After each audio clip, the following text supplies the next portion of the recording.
안녕하세요. 로이어랜드의 서정빈 변호사입니다.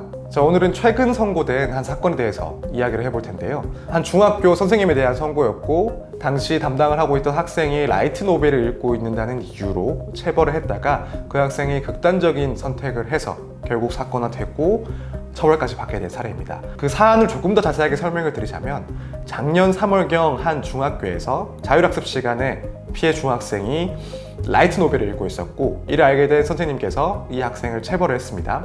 라이트 노벨이라는 게 저도 이번 사건 통해서 조금 알게 됐는데, 일반적인 대중소설이라고 보면 될 것 같습니다.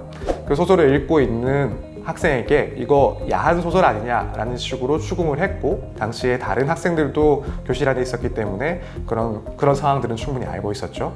그리고 학생을 20분 동안 엎드려 뻗쳐를 시켜 체벌을 하고, 또 관련 인터뷰들을 봤을 때 다른 학생들에게 책을 주면서 이거 야한 책 맞는지 확인을 해봐라 라는 식으로까지 얘기를 했다고 합니다. 그로 인해서 피해 학생은 정신적으로 큰 충격을 받은 것 같고, 결국 체육 시간에 학교에서 극단적인 선택을 하게 되는 결과가 발생을 했습니다. 먼저 이 사건 판결이 징역 10월이 선고가 되었고, 이 사건에 대한 기사의 댓글들을 한번 좀 살펴봤는데요. 재밌는 것은 댓글들이 선생님의 입장을 옹호하는, 조금이라도 이해를 하려는 내용의 댓글들이 있었고, 또 한편으로는 이 사건 처벌이 충분히 합당하다, 선생님이 정말 잘못을 한 것이다 라는 댓글들이 이렇게 나뉘어져서 분포가 되어 있더라고요. 학생이나 선생이나 둘 다 불쌍하다, 또는 제자를 위한 훈육이었을 텐데 안타깝다, 이런 내용들이 있는 반면, 또 한편으로는 이 선생님은 절대로 자기 잘못을 이해하지 못할 것이다, 또한 이런 사람들이 교육계에 많다, 이 사건 처벌은 충분히 합리적이다 라는 내용의 댓글도 있습니다. 왜 이렇게 의견들이 갈리나라고 생각을 해봤을 때, 아무래도 우리 모두가 학교 생활을 해봤기 때문에, 그리고 그 경험은 기억이 다 있는데 점점 시대가 변하면서 학교의 모습이 바뀌어왔기 때문에 이렇게 의견이 갈린 게 아닌가 싶더라고요. 저도 이 기사를 봤을 때 나 때는 어땠지라는 생각을 하게 됐고, 내가 학교를 다녔을 때 선생님들의 모습을 비춰보면, 아버지 뭐 하시노? 말해라. 아버지 뭐 하시노?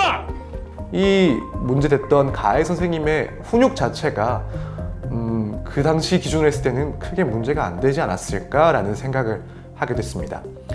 그렇지만 분명한 것은 아동들의 복지에 대한 그런 관심도와 또 중요성 인식들이 점차 강화되고 있는 상황이고, 그렇다면은 선생님들의 교육 방식도 변화가 돼야 하고, 잘못이 있다면 그에 대한 처벌도 강화가 되는 것이 맞기 때문에 이런 개인적으로 경험에 비추어서 사항을 판단하는 것은 그렇게 썩 바람직한 모습은 아닌 것 같긴 합니다. 이런 유사건들, 이런 유사한 체벌 사례들과 비교했을 때 이 가해 선생님의 체벌 행위 자체를 보면 이게 그렇게까지 악질적이고 정말 흉악한 그런 체벌이라고 보기는 힘들다고 보고 있습니다. 그런 사례들과 비교를 했기 때문에 아무래도 검찰 쪽에서도 고민 끝에 벌금 700만 원이라는 구형을 하지 않았나 싶긴 한데, 재판부에서도 고민을 분명히 많이 했을 거예요. 왜냐하면 유사 사례들의 체벌 행위들과 봤을 때 그 행위 자체에서 죄질이 나쁘다라고 판단하기 힘들지만, 한편으로는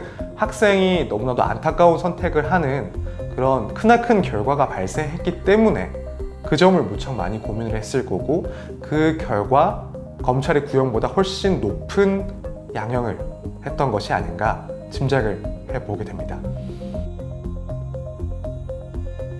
네, 이번 사건 판결을 계기로 법조계에서도 아동학대에 대한 인식이 조금은 변화되지 않을까 생각이 됩니다. 물론 과거에 비해서 아동학대 범죄의 그런 심각성에 대한 인식은 조금씩 더욱 강화되고 있는 상황이긴 하지만, 또한 이런 판결이 나옴으로 인해서 더욱더 우리가 신중하고 조심스럽게 접근해야 되는 부분이며, 경우에 따라서는 이런 심각한 결과가 발생할 수도 있다는 점을 충분히 인식하면서 사건들을 보게 될 것 같습니다. 그리고 비단 법조계뿐만 아니라 특히 교육계에서도 이런 사건들로 인해서 학생들의 교육 방식에 대한 고민을 분명히 해야 될 것으로 보입니다. 선생님들 입장에서는 과거에 어떤 식으로 체벌을 했고 그 체벌의 결과가 어쨌든 지금 이 사건을 봤을 때는 지금에 와서는 예상치 못한 학생들의 피해가 발생할 수 있고 정말 중대한 결과가 발생할 수 있다는 사실을 충분히 알게 된 사건으로 보이고요. 그래서 교육계에서도 이런 체벌 방식과 훈육 방법에 대해서 상당히 깊이 고민을 하고 조심스럽게 접근을 할 것 같습니다. 아무쪼록 이 사건을 계기로 더 이상 이런 안타까운 일이 발생하지 않기를 기원합니다.